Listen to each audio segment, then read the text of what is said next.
and welcome to another episode of Behind the Scenes, where we peek into the lives of some of the most fascinating creatives out there and who are kind enough to let us into their lives so we can learn more about their process of making their mark into the creative industry. So today we'll be speaking to an aspiring model who isn't just a pretty face, but someone who actually has something to give. So without further ado, ladies and gentlemen, this is Ellis. Hello, everyone. Hello. How How are you you, doing? Ellis? I'm all good. I'm all good. How are you? Yeah, I'm good, thank you. And thank you so much for being here with us today. All I good? really appreciate taking the time. So, Ellis, do you want to properly introduce yourself? Not that I can't do you justice, but you deserve to toot your own horn. So do you want to tell us a little bit about yourself? All right, sure. So my name's Ellis. As Naomi said, I'm an aspiring model. I'm also looking to get into acting as well. I've been trying to get into the creative industry for a few years now, pretty much since I left school.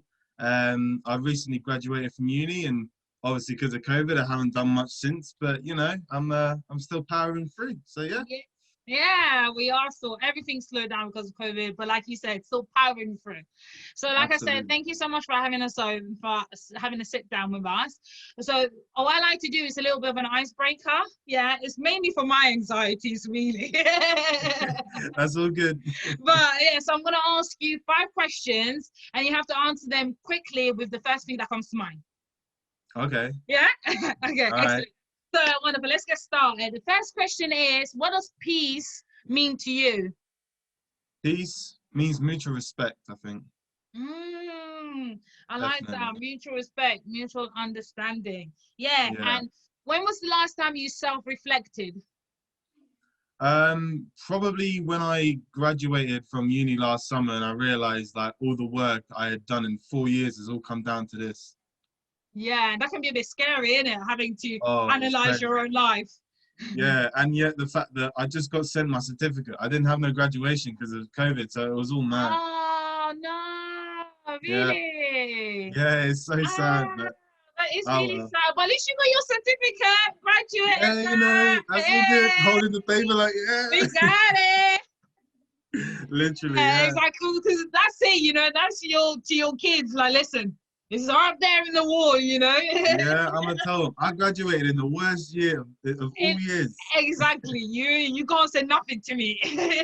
I'm straight. They gotta top that. Yeah. So another question is, if you could be stuck in one age, what age would that be? That's really interesting. I'll probably say 16 because I Hmm. feel like I did a lot of growing before 16, and then Mhm. I kind of stuck into like things like A levels and like school. But I feel like if I sort of ventured into some other kind of avenues like creative stuff, I feel like I might have been able to, I don't know, renegotiate my choices as to whether I go to uni or not. Because Mhm. I was like, right, A levels, get me to uni, let me live the fun life. I didn't really think about it. So I'd say Mhm. 16. Yeah. Yeah. Wow. Yeah, I definitely agree with that. Because it's almost like your life is planned from you, isn't it? From nursery, it's like, okay, finish nursery, go into primary school, do your stats in primary school so you can go into a good secondary school, college or sixth form, and then uni, and Yeah. then, it's very prescribed for you, isn't it? So that's really Mm, interesting. I like that. Yeah. Having your life in your hands. And exactly. when was the last time you cried?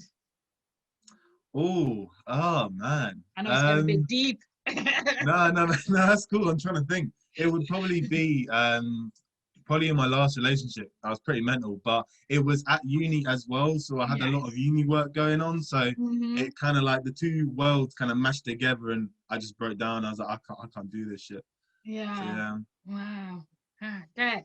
Okay. And if you had to live with one social media app, what would that be? Live with one and just Yeah, one. just one. Because there's so many apps I Uh, can't even name them all, probably. But if you got just one, okay.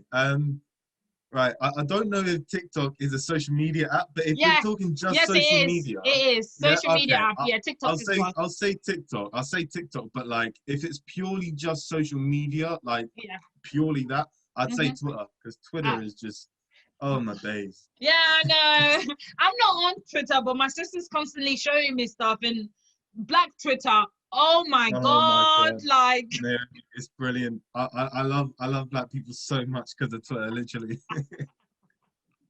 I know. Uh, Okay, you might not have a fear of this, but I have a fear of ending up on there. No one knows me. I'm not even on social media, but those people are so savages. I have a fear of ending up on there. Do you ever feel yeah, like that? honestly, I don't join in. I just stay quiet and just like and retweet. I'll be like, yeah, I Yeah. find that funny. That's it.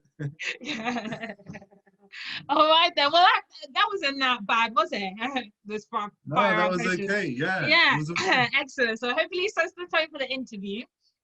And I now, am. so yeah, let's get started. And I promise the questions I'll ask are going to be a bit easier. No, that's So, cool.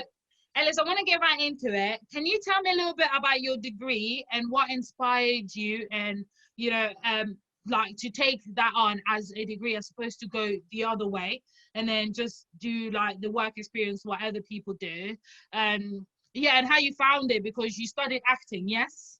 Yeah, yeah. So I think my love and my ambition for acting started way back when I was 11. Mm-hmm. So before I was 11 years old, literally, like before I started secondary school and that, I was quiet, shy. I literally spoke to my little family and that was it. No one else. I had maybe like one or Really? two friends. I know, yeah, it doesn't seem That like is it, so but crazy. I mean, obviously, yeah, I know you. People don't watching won't know this, but I actually know Ellis on a personal level. I want to say we work together, and you are literally so bubbly and friendly, and you're one yeah, of the first people to like engage people in conversation. So that is so yeah, I strange that know. you did that 180. Yeah, that's the thing. Like I wasn't like that before 11, but literally I remember that age because that was the age that not only I started secondary school and started like pushing myself a little bit to socialize amongst school friends, but also I joined this theatre school called Theatre Yeah, Train. yeah, And so basically that's like a every Friday night thing. I think it was Shenybrook End School, and yeah. you'd basically go there and you'd have singing classes, dancing classes, and then drama classes as well. So going there after like school on a Friday and having your own little community in how do you say like performing arts, Yeah. I feel like that kind of it sort of centralized my focus on socializing. And even Okay. though I was making friends at school, it Yeah. was definitely the theatre school that sort of brought me up in my confidence. So I did that for a few years. I performed at some theatres in London, like Royal Albert Hall, the Oh O2. wow! No way. Yeah, Wait, let's take that back. Hello, humble shout. Come on, Royal Albert Hall. Are you yeah, I sure? did that. I Home did that. to one of the greats. I Hello, know. a few of It's the greats. Yeah, that's what I mean. Like for me at a young age, I think I was 13 and 14 respectively, or maybe 14, 15, I can't remember. But Yeah. literally doing that at that age it was so big. But because I had been doing this fit at school thing like with my close friends and stuff for like 2, 3 years before that, Mm-hmm. I wasn't even nervous. Like it just felt right to me, you know? And Yeah. that was, I think it was the O2 because we performed to like 12, nearly 13,000 people. It was crazy. And Yeah. seeing all those, like seeing that whole audience, like it was funny because they were from all angles, right? Because like Yeah. we're in the middle of like, Yeah. we're on the stage in the middle and then literally audience are all around. And it's Mm-hmm. like, you're turning around and you're performing your song, your dance or whatever. And you don't see your name in lights, but you see what life could be like if you carried this on. Oh, You know what I mean? yeah. And so, Yeah. yeah, that's when I got really dreaming about acting. I was like, I like singing and dancing, but that's more choral. Like, I'm Yeah. not like a soloist, you know what I mean? I don't do Yeah. that for singing and dancing. But Mm-hmm. like the acting stuff, yeah, that was really something. There was one, so I know this is going on for ages, No, but please. it's a big story. Yeah, no, it's good to know, you know. Yeah, and I'm Yeah. interested. So I know, like I love where I came from, like the story I had into acting. So I love thinking about it. Mm-hmm. But yeah, so in this O2 show, one of the drama pieces we had, Yeah. it was um I think I can't remember what the name of the song was, but it was something to do with a broken heart, and I was the like the guy that got his heart broken, and everyone else in my group was like doing like little like dance pieces in this drama piece, I guess, Yeah. um, and I was the focal point in the middle, and it kind of I don't know what it was, but that whole performance made me sort of really really liked being in the limelight. I don't know. It felt like it was the story of this character, but I Yeah. was this character. So how do I take this on? How do I make it Yeah. my own? Yeah. So yeah, And that's that what was the acting point. is, you know, like how do Yeah, I make this character? How do I relate to it? And make and bring her to life, basically, or him. yeah, Yeah. So exactly. But yeah, and then I think it was from that point that I thought I want to do this after school, like because I didn't see myself at this theatre school. You could keep going till about 18, maybe even 20, but I mhm. knew that there would be an end. You know what I mean? Like once I get to that age, like what would I do next? Yeah. And that's where I thought acting is definitely it. So fast Oh forward like two, wow. 3 years, yeah. Yeah. Fast forward 2, 3 years, and I'm like applying for UCAS, looking at all of these unis. Yeah. Um, I applied to 5 unis. 3 of them didn't even write back, so that was fun. Yeah. That's rude. But you know, acting is all about rejection. So I was like, Yeah. okay, Life is okay, all about rejection. it is, yeah, exactly, yeah, You know? definitely. But yeah, so the other two that did was Bath Spa, which was the uni that I went to in the end, Yeah. and Chichester, like down south.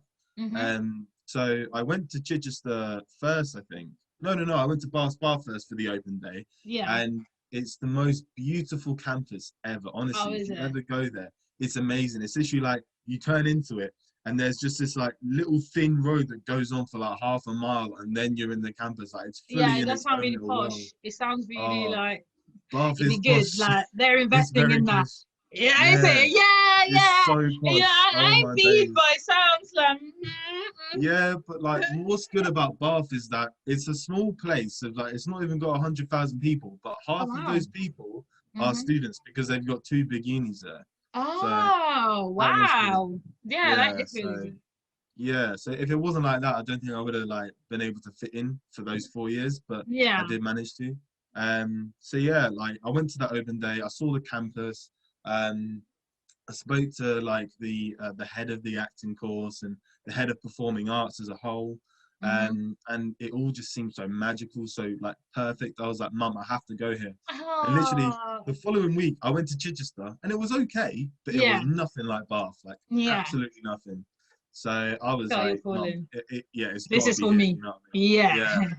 Yeah. So yeah, joined uni, and my first year was fun because I Hmm. was learning about acting. But the thing is, in all honesty, I focused more on social life outside of it.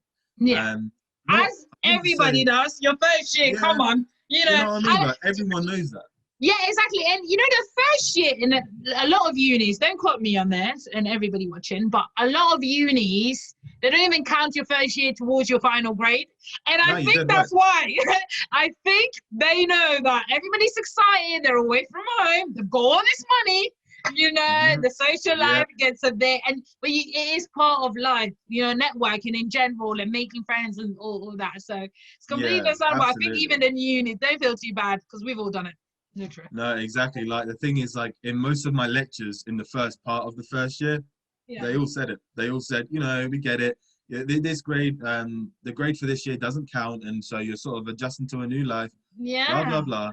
But the thing is with acting, and I guess other performing arts courses, there is that you can come here and you can party a bit, and you can sort of like work towards an okay grade that doesn't Yeah. count to your final degree, but can you focus on your actual course as well, like when it matters? Yeah. And that's the thing, like unlike, I don't know, geography, business, English, whatever other courses that aren't Hmm. creative as such, Hmm. those things you can literally miss a lecture and then just go online, grab the notes, just take some notes from that, you know what I mean? Absolutely. Yeah, Yeah. whereas Yeah. acting was all experiential, like all of it. um Hmm.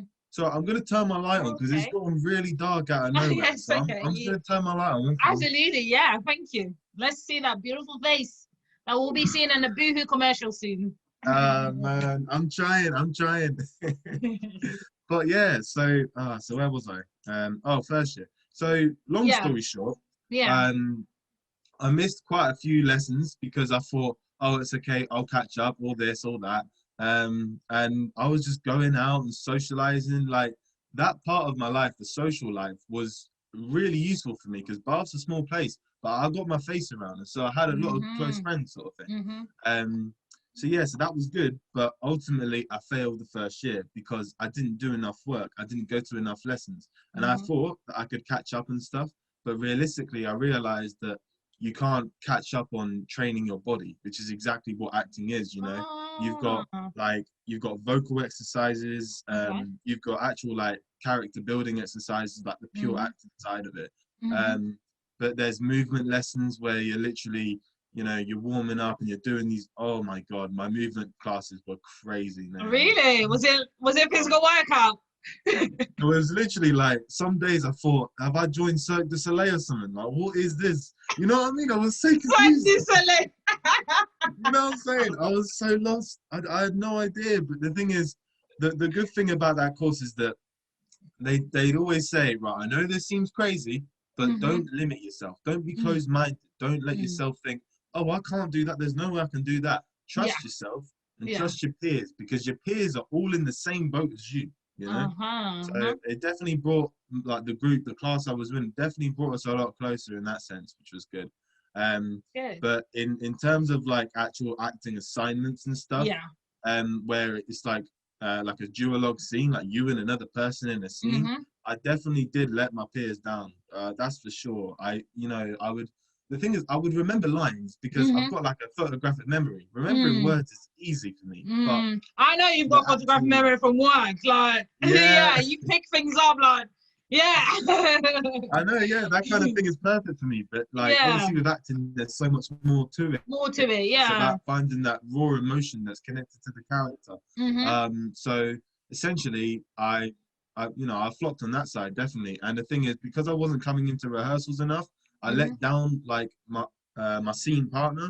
And the Mm-hmm. thing is, the whole thing in first year that made me realize what I now know about the industry is that no matter how much you change, how people like see you when they first meet you is how they'll see you for a long time. It don't matter how much you change. First impressions make a Make, very, very yeah, big they tell deal us that, but we don't really in the grasp industry. So it. it's very important Yeah. that you know what I mean.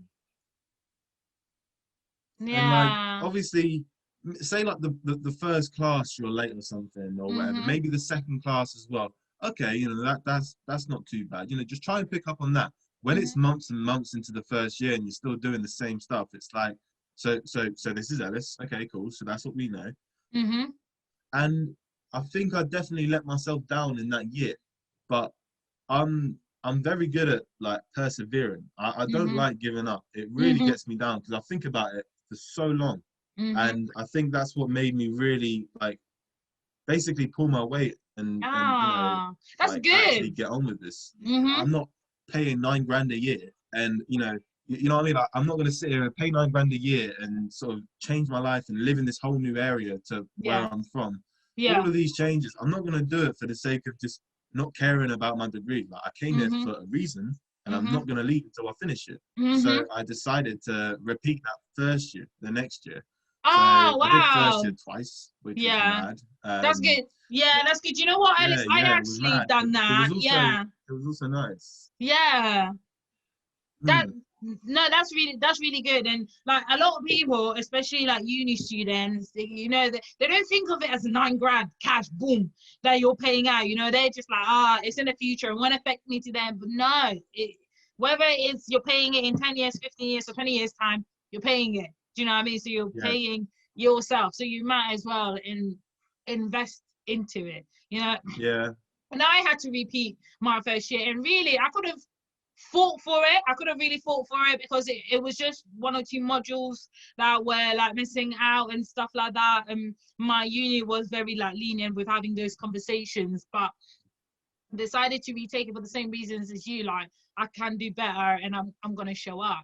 And that's yeah, really great because that takes a lot of self-reflection. So for you to have this conversation with yourself so early on, within the game, and I'm sure mm, your friends weren't, being like, yeah, Ellis, like, do you know what I mean? They're not gonna yeah, fight for you as you're gonna fight for yourself. So to have that courage, that's yeah. I amazing. think like when you asked me earlier in the icebreaker, like when was the last time you self-reflected? The Yeah. last time definitely was when I graduated, but that wasn't the biggest moment. The biggest moment definitely was at the end of that first year because as well in the summer you had the chance to retake these assignments that you failed. And I had like 5 or 6, but I retook all of them and I tried my best to make it through to the second year, but I failed all of them as well. And it made me realize, like, it's not like learning notes, or it's not like trying to learn from a textbook or nothing. It isn't like that. You've missed a whole year of experiential learning that you've got to be there in the moment, in the zone to do. And that's what made me realize that, you know, being an actor isn't just like, oh, let me take notes on what this guy said and how this guy did his scene. It's actually finding the actor in yourself and training yourself to become an actor, and not just learning off of other people. It's the same with musicians alike, but realistically, I knew that I'd let myself down, and I reflected on that so much in that summer that when I went back, I was like, there's no way I'm gonna let myself down again, and I didn't. That's good. Exactly. Yeah. Because you know, one thing I say to myself is, a lot of people like to say, be in your own lane, be in your own lane. No, be in your own classroom. You know, because when you're in your own lane, it signifies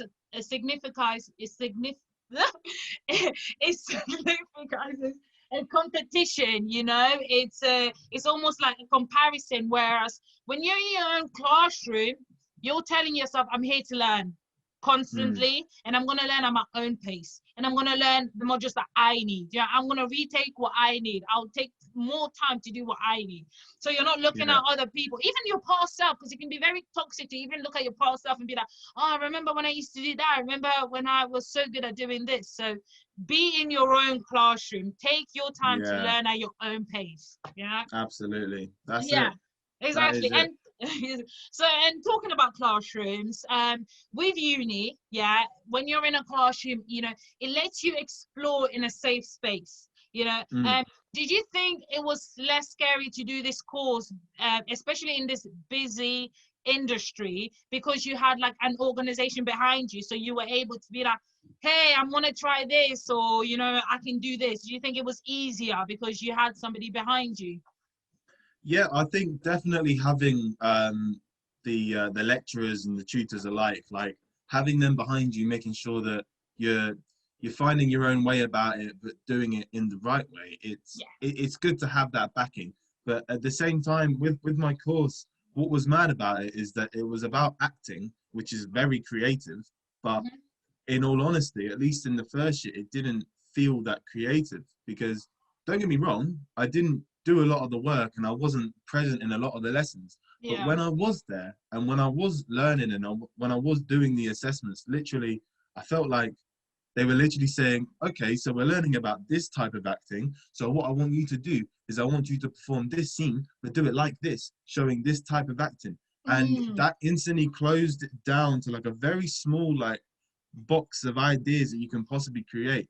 And that's what kind of, it just made me feel like I had to be really closed-minded in terms of making sure that I met all the criteria and I got the good grade. And that's why I felt quite,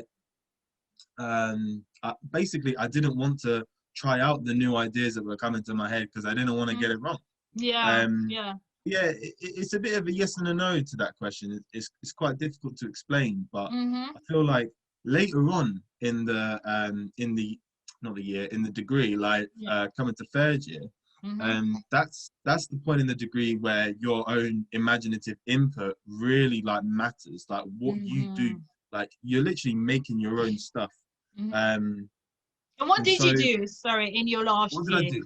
What did you do? Like, did you have to create a piece, or is there a movie out there that I can go see with Ellis Holmes in there? It wasn't quite like that, sadly. I wish I was just gonna go and make my own movie, man. That would be crazy. But why not? Dissertation piece, should be.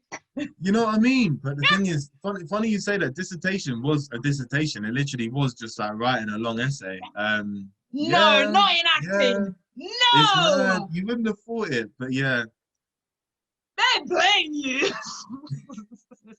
I know, but then again, when you think about it, over the whole 3 years in the course, you literally do about maybe 6 or 7 essays before you then do your dissertation. There's barely any writing, like barely. And these are short essays. They're like 1,000 words, 2,000 words. And then my dissertation was only 5,000 words. I had flatmates that were in like English and stuff, and they're like, "Yeah, I've got my 22,000 word essay to do." And I'm like, 22? I'll keep quiet. I was gonna come up with the 10,000, but I'll keep quiet. Yeah. People do 22, and I was gonna come with my chest about the 10K. I know, that's the thing. Like, That's obviously, mad. with different courses, it's different, isn't it? And like Yeah. with some courses, you have to do 3 dissertations in your 3rd year, and they all might only be 5,000 to 7,000 words each. But ultimately, you're doing like 20,000 words in all those 3, so it's mental. But yeah, so that was my dissertation, which I didn't even start that during the whole year. I felt like I'd find the right time for it. And funnily enough, COVID happened. I came home for the lockdown in the middle of March. And that's when I was like, right, I'm at home doing nothing now apart from finishing my uni work. Let me just bash out this dissertation. And I did it in like 3 weeks. And Wow. oh man, I enjoyed it so much because I did it on, trying to think of how I titled it. Oh yeah, I called it The Social and Political Influence on Black Theatre and Film. Because it's so true, man. Yeah. The things I Social, found another out. conversation. Political, already another just the environmental influences on Black culture again. So that must have been a hectic one to tackle. It was so hectic, and it was mad because I felt like as I was doing more and more research into these topics that I was writing about, I was learning more and more about the culture that I come from. And there were genuine moments that I had to just sort of sit back, stop typing, and be like, "Oh my God, I can't believe they did that." I would sit in this very chair at this very desk and just have like conversations with myself, like, how do they have the audacity to genuinely treat people like, oh the audacity? I mean, honestly, wow. I could not believe it. It was crazy. But then I had to say, no, Alice, come on, come on, get on with it. Yeah. You know? You do have to be like, okay. There's time to be angry, and then there's the time to play the game and be productive. Yeah, absolutely. So that dissertation was crazy. But I put a lot of work into it. I think I did because I wanted to do so much research because I was learning so much. I ended up with 49 references. Wow. I know. I was trying to get to 50, but I thought, I can't do it anymore. I tried. Yeah. Literally, The dissertation's like 5,000 words. So that's a good piece of work. Like, I know. Thank you. Yeah, I tried my best. So that was the dissertation. The other things I did in third year, was I did a sitcom piece. So basically, me and a group of there was 4 of us. So me and 3 others. We basically created this. It was a sitcom called Platemate. So basically, it was about. God, it was a while back now. It was like last January. God, it's mad. So it was literally just 4 people in an office, literally just like workmates, and they were trying to create the best dieting app ever. They were coming up with all these ideas and stuff, but essentially it was a comedy sitcom where like things went wrong, or you had all 4 of these characters were just strange individuals that had their own like strange backstory. I played a nerd, so like I had to put my nasal voice on like this. It was crazy. My nose, literally, I would wake up and my nose was buzzing sometimes. I was like, oh, I got to stop doing that.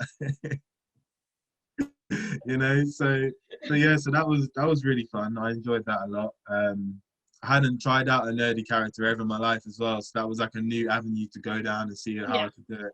I definitely was trying to personify Richard Ayoade, if you know him. No, I don't. Who is it? No. Is he in anything I might know? Have you seen the IT Crowd? No.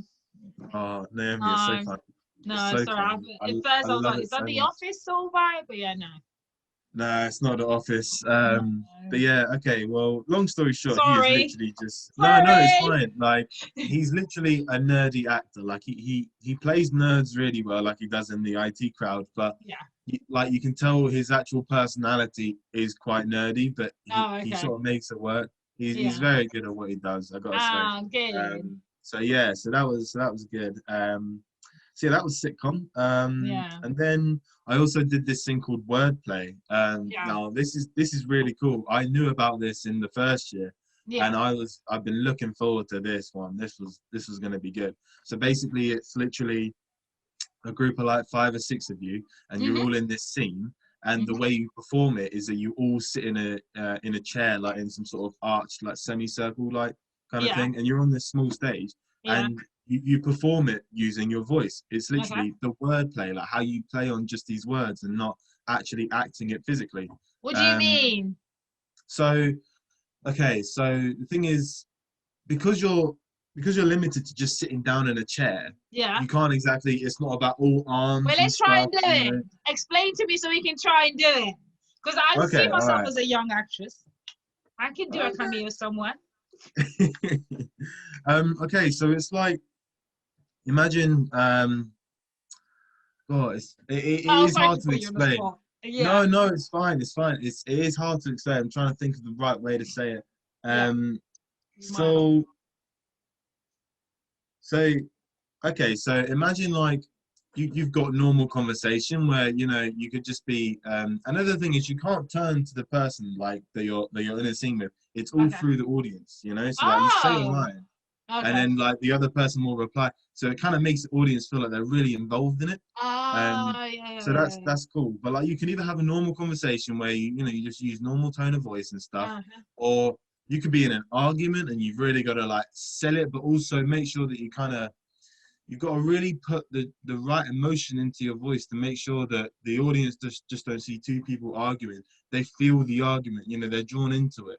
Yeah. Um, or you could just be like, maybe it's like an intimate scene where it's like two lovers in bed just talking, Mm-hmm. just talking about life. But Mm-hmm. because it's you're hardly gonna be talking like this in bed. You know what I mean? You've got to Yeah. really like calm it Yeah, down. yeah. Like yeah, Um, I was thinking about maybe we could do up the house together or something like that. It's like it's how you play on the words to create the scene around it. uh-huh. I like it. Yeah, yeah, yeah, yeah, Yeah, yeah. yeah. So Okay. it's Wordplay. good. Oh, yeah, I'm gonna look into that. That's good because that is really important, tone of voice, even stuff like that. Especially when I'm in even interviews, like normal, everybody's trying to Yeah, get a job out massively. here, So even just normal interviews, having the right tone, knowing when to be excitement and when to be interested and when to sound like I'm really engaging and stuff like that. So that's So yeah, I think that was an interesting part of the acting course because I felt like, when someone thinks of acting, they think of melodramatic stuff like, mm-hmm, oh my god, you know what I mean? When really it was just actually like to sit wordplay. down and just use your voice. Like your body it's not going to help you here. You know what I mean? You're Okay. holding a script as well because like you can't. Yeah, that's another good thing. Like you had the Right. script there to give you the kind of cues, so that was good. But Oh you wow. you had the script because of how much you needed to be aware of what like what words you were going to say, like the Yeah. point of the conversation you're making, Yeah. and things like that, really. So yeah, yeah. Nice. And Um, Ellis, if you didn't go to uni, because it seems like you had a really wonderful experience at university, honestly, like, from personal development to reflection to gaining experience, as well as, making a social network with your peers and learning what you can from your teachers. But if you yeah. didn't go to uni, what would you have done instead? And how would you have tried to prepare yourself for a future role, still being within wanting to pursue the acting industry? What are some of the things that you would have done to try and get yourself ready for your first audition? It's a great question, really. Yeah, because it's definitely something that I do think about a lot. But when you think about, oh, what if? Yeah. Well, that didn't happen. So what I I mean, you hate kind of what brush it. ifs. I know I'm Yeah, asking you, but I hate what ifs because I'm like, it's already gone. yeah. But yeah, no. To answer your question, I was part of this acting agency before uni. So I think I joined it when I was 16, nearly 17. And I basically, it was just this agency based in Fulham in London. And then the castings would be around that kind of area. Yeah. They ranged from a bunch of different stuff. Like I remember one of them, I was trying to be like a a double act for, not double act, what's the word? Oh, I can't think of the word, but Yeah, it's there's like this, when you're like somebody's a main thing, and then you might have to stand in for yeah, them. like an understudy kind of thing. Understudy But kind of thing. yeah, Yeah. yeah, that kind of thing. So I went for this casting, and there's this Australian tennis player called Nick Kyrgios. Like, I can't say his name very well. Um, but essentially, like, he wasn't there. Shame, we could have met someone, you know. But yeah, so essentially I had to go to this tennis court and they were filming me trying to hit these tennis balls. I've never played tennis in my life. Never. So I you're was not a so, young Serena Williams. Yeah. oh, no way. I was sitting there thinking, how am I going to make this look good? Yeah. Like, I had no idea. And you best believe I messed it up so bad. Most of the balls didn't even hit. When I did hit one, I hit one out of the court. It went on the road. Oh, Come on, it's eye on the ball. it was crazy. I did not have eyes on the prize that day, that's for sure. No. So yeah, so like I had that kind of casting, and then there were many other different ones that varied. That I never got them. Like I said earlier, a big part of acting is rejection, and I got rejected a lot in this like 1 year that I was with the agency, and then I did manage to get a job, which was with ITV, which was quite good. I was basically, yeah, um, yeah. So it was called the Kyle Files, and it was a Jeremy The Kyle show. Sorry, what was Um, that? It was called the Kyle Files. So the like Kyle Kyle, Files. I'm gonna like have to look Jeremy that up. Kyle. Yeah, Yeah, no, go for it. It's on yeah. YouTube, I think. Right, Uh, pal. season 2, episode 1, something like Oh that. yeah. But yeah, so it's Jeremy Kyle's new show, not the original show. Okay, don't worry, don't worry. Do you know how many times I've had to say that? Like, whoa, no, not that one. Yeah, I'm gonna say Ellis. I don't want to see you in there with no Oh, DNA trust me, test or. I don't want to see myself on there. No, no, no. If I'm ever on there, I'm never coming out my room again. Fact. Nope. They've banned it No, now, haven't no. they? Not banned it, but it's been cancelled or whatnot because of Ofcom and Yeah, I everything. think So so. it was, yeah. So your I don't know. opportunity's It's too gone much. anyway.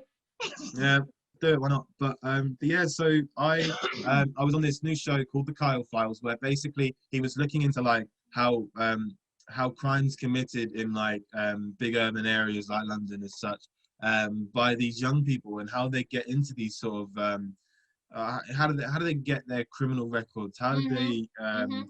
find themselves in this situation where they feel like they've got no other option? They've just got to, Mhm. you know, either kill this guy or rob this place. You know what I mean? Yeah. So Yeah. so my episode was on weaponry, so like Mhm. guns. Mhm. And for the filming, I spent 3 days going around to 10 different gun shops in total. And I was In the basically UK, going into the, yeah, you I know, didn't even know we had that many gun shops. they were all in America, London and I would surrounding understand areas. because anybody can go buy a gun over there. But with Yeah, our I mean, restrictions, I didn't think it'd be so. We would have so many. You know. yeah, I mean, like when it comes to actually buying these guns in these shops, you usually need like a certain license, like a Mhm. hunting license or something like Yeah. that. Yeah. Yeah. Um, and that's what I thought for most of these shops. And like, funnily enough, 9 out of 10 of them did ID me. That was the whole point of what I was doing because I was 17 at this time. But Oh. because I was like 6'2" or something, like I was tall, and Yeah. because you know, let's face it, I was black, so obviously they thought, oh, this guy's gonna be involved in some sort of criminal Mhm. stuff. So Mhm. like, I was like the perfect look for it, and I Mhm. even had this young black girl with me as well, called Nicole, and she was like coming into the shop with me, posing Mhm. as a girlfriend to make it seem like it was more normal. Like, oh, just a couple Mature coming in. couple. Yeah, Mm. you know what I mean. Wow. Yeah. So Yeah. Yeah. yeah, so basically, And you said nine out of nine ten of out these of ten shops. ID'd you. Yeah, so That's that was good, at least, but it yeah, should be 10 out of 10. But that's good. it should be 10 out of 10. But I tell you Especially with what, if it guns. was, I'm sorry, yeah, I'm not trying to judge anybody out there, but yeah, I know what you mean. I know what you mean. It's crazy, but like you said, it should be 10 out of 10. But Naomi, if it was 10 out of 10, I wouldn't be on TV. You know, you gotta they look on the wouldn't have bright filmed me. side. Yeah, exactly. They wouldn't have filmed me like going in there and you know everyone IDing me and making Fine. sure that the job's done right. You know, Mm-hmm. so this 10th one was literally the 10th, like the last one. it was the last day of filming. I was nervous. I was like, I don't even know if this is gonna happen. And if it doesn't, I'm not gonna be on TV. It was a big moment. But yeah, I went in and I said, yeah, I think it was a type of BB gun. Like it wasn't even like a proper gun Yeah. essentially. But all sorts of guns, it's illegal for Yeah, you to they're buy still or illegal. sell. Yeah, I was gonna say, yeah. Yeah, Even when you're BB under guns 18. now, innit? Because they can cause harm. They can cause Yeah, real harm. So yeah. yeah, definitely, yeah. Mm. So because it was illegal to buy or sell when you're under 18, realistically, not only was I trying to not get ID'd, but also I couldn't buy it, even if they didn't ID me, and like I had the good to go for the purchase.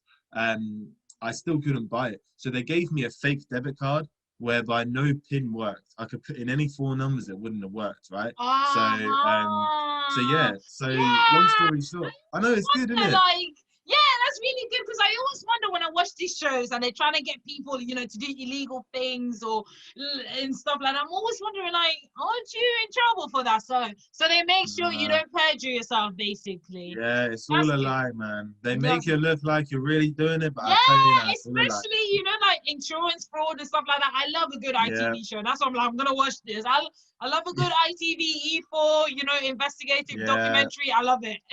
yeah, exactly. It's always good for you to learn as well, because we're not Yeah, taught this kind of stuff in school, you know. but not So insurance fraud. Hello, like when I first got a car, my friend told me about be careful, people will try and hit you for insurance fraud. I was like, you're joking. Who would want to cause themselves that much hassle? And then she showed me the TV show that Channel 4 does. I'm not too sure what it's called, but where people try to purposely hit you for an insurance claim. And I was like, oh mm, my days. And I was like, but how are they following these people? So I guess yeah, I know, it's yeah. mental, man. The world's gone crazy, you know. So Yeah. yeah, but yeah. So long story short, this guy didn't ID me. You know, I went to put the card in to like pay for it. I put a pin in and it said it was wrong. I was like, oh, well, I'll try it again. It was wrong again. And then at that point, Nicole, the girl that was with me, like acting as my girlfriend, she was like, wait, babe, is that the Santander? I told you to get the Halifax. I was like, what? Is this one not registered? Oh, bro, I'm so sorry. I brought the wrong card. Can I come in on Monday? You know, so I managed to cop out. But all this time, I was wearing a black shirt underneath an Adidas jacket, and my Uh-huh. shirt, one of the buttons, like here, it wasn't a button. It was a It was a camera cam. It was a disguised as a button. Yeah, it's mental, isn't it? It's crazy. cam. I know. So yeah. So imagine I like once we had done all that card thing and said, "Oh, it's the wrong card. Can I come in Monday?" He was like, "Yeah, that's all good." But I yeah. walked out the shop because I already had what I needed. This guy was gonna let me buy it. Yeah, So absolutely. yeah, that was all good. And then it aired in January 2016, I think. So yeah, if you want to watch it, um, it's called the Kyle File. So Kyle, like the name Kyle, and Yeah. then the word files. Fine. Um, season 2, episode 1. I'm sure you'll find it. So yeah, there's a YouTube video of it, and it's literally like, you know them ones where it's like it's not even the full screen, like it's like that much of Yeah. the screen, and then there's some weird like Yeah. border around it. It's one Yeah. of There's them. a So border on it. yeah, it's some Hey, weird listen, guy I that's thought managed to get it. So that's yeah, good. that is good. Yeah. So I did that, which was awesome. And after that, I instantly thought to myself, like, man, I'm so happy that I've done that. Maybe these castings don't come off like very often at all, but I really Mm-hmm. like worked towards it, which was, you know, it was good for me. Um, Yeah. and then as the year went on, I was still obviously striving to, you know, do well in my A levels, and get into uni, and I did Mm-hmm. get into uni. So I had to give up the agency because that was over in London, and I went Yeah. over in Bath, which was near Bristol, Oh, Wales okay. kind of side. Yeah. So yeah, I had to give it up. But like you said, like with your question, what would I have done if I didn't do uni? I would have Mm-hmm. stuck with that You would have agency, and I would continued have tried then. to. Yeah, exactly. Wow. That's Yeah, but amazing. like exactly. And you sort of really answered the next question I was going to ask you, which is there any extracurricular activities you would have done outside your course, which would have been that? But another aspect of the question I want to ask you is there a few activities that you've done that you thought was a waste of time? Okay, yeah. So one of the main jobs that I worked while I was at uni was bartending, Yeah. and I feel like I mean, I guess it's a job, but in my opinion, it's also an extracurricular activity because Yeah, it like, is. the way Yeah. I see it, with bartending, it's so social. No one thinks it is. Someone just thinks, oh, I want a pint, so I'll just get this guy to pour me a pint. But Hmm. because I'm a naturally chatty person that loves people and just loves learning about people and Yeah, stuff, you like do. I was Yeah. talking to literally everyone that was willing to have a conversation with me. So I worked in this tiny little local pub Hmm. for only a matter of weeks, because then I managed to get a better job for me, like financially after that. Yeah. But literally in just those few weeks, I met loads of like the locals that come in all the time.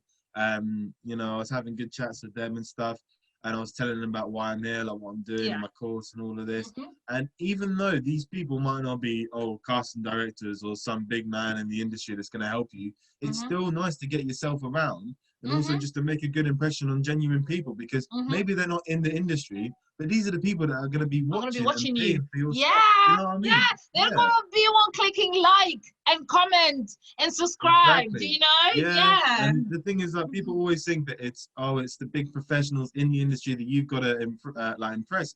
No, Hmm. it's not just that. Don't get me wrong, you've got to impress them, Hmm. but you got to remember at the end of the day, it's everyone Consumer. outside of the industry that that's gonna sort of like big you up essentially, and they're gonna Yeah. return to watch your other stuff.